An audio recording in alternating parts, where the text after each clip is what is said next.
Maliba. La population malienne attend vivement votre visite. En se rendant au Mali, le ministre russe des Affaires étrangères tient un engagement pris le 20 mai dernier lors de sa rencontre avec son homologue malien à Moscou, Sergei Lavrov.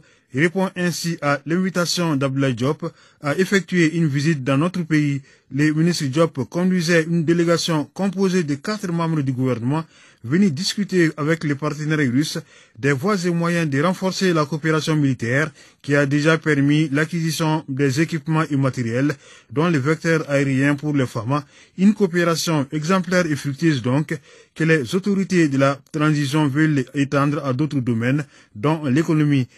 Sur le plan sécuritaire, nous avons une coopération militaro-technique et une coopération pour renforcer les capacités des forces de défense et de sécurité du Mali, coopération qui se fait à notre demande à la Fédération de Russie et coopération qui aujourd'hui donne des résultats probants sur le terrain, de la montée en force des forces de défense et de sécurité, la libération de beaucoup de localités qui étaient occupées par des groupes terroristes. À côté de ces piliers sécuritaires et politiques, notre ambition et notre objectif, comme vous l'avez souligné, c'est comment renforcer la coopération économique et commerciale, en la diversifiant, en l'ouvrant à nos entreprises pour qu'on puisse travailler ensemble.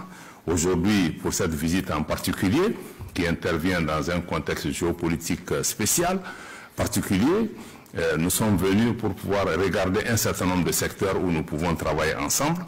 À mon avis, les résultats sont déjà visibles. Nous sommes attachés à promouvoir ces projets au sein de notre ministère. Toutes ces questions sont étudiées par les agences appropriées. À l'issue de cette visite, nous allons présenter nos propositions. Depuis les visites des délégations ministérielles à Moscou et d'experts russes au Mali se sont multipliées sans oublier les appels téléphoniques entre le président de la transition colonel Assimi Goïta et le président Vladimir Poutine, toutes choses qui ont abouti à la signature des protocoles d'accord sur la livraison de 35 000 tonnes d'engrais, 50 000 tonnes de blé, l'approvisionnement du Mali en produits pétroliers, en ciment et la modernisation des chemins de fer pour la reprise du trafic ferroviaire. Dans ce partenariat, lorsqu'on va signer une convention globale d'État qui définit les grands principes de ces échanges, chaque fois qu'il y a une expédition, des contrats de 1 ou 2 pages vont être signés entre des sociétés d'État russes et les sociétés d'État maliennes. À partir de là, ils vont recevoir les marchandises au port. À partir du port, ils auront déjà signé des contrats avec les opérateurs privés maliens pour les pétroliers avec l'Office malien des produits pétroliers, pour les fournisseurs d'intrants avec la CMDT. Donc les opérateurs auront tout simplement à faire ce qu'ils ont l'habitude de faire, c'est d'aller chercher les produits au niveau des ports et de continuer la distribution dans le pays. Les modalités de finalisation de ces contrats sont en cours. Les 2 parties ont signé également des contrats de partenariat dans les domaines de la sécurité et de la protection civile, des mines. Ils concernent entre autres la lutte contre le terrorisme, la criminalité transfrontalière, la réalisation de centrales hydroélectriques à gaz, des projets de lignes de transport électrique.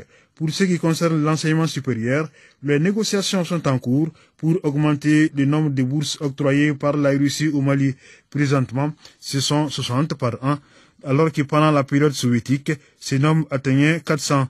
Le développement rural, le numérique, la communication, les télécommunications, les arts et la culture ne sont pas oubliés non plus. Il est question par exemple de la réouverture d'un centre de la langue russe au Mali.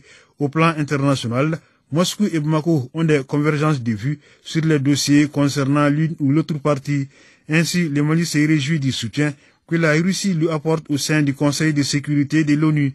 La Russie salue de son côté les refus du Mali de participer au vote de l'ONU sur les sanctions contre Moscou après le lancement de l'opération militaire spéciale en Ukraine.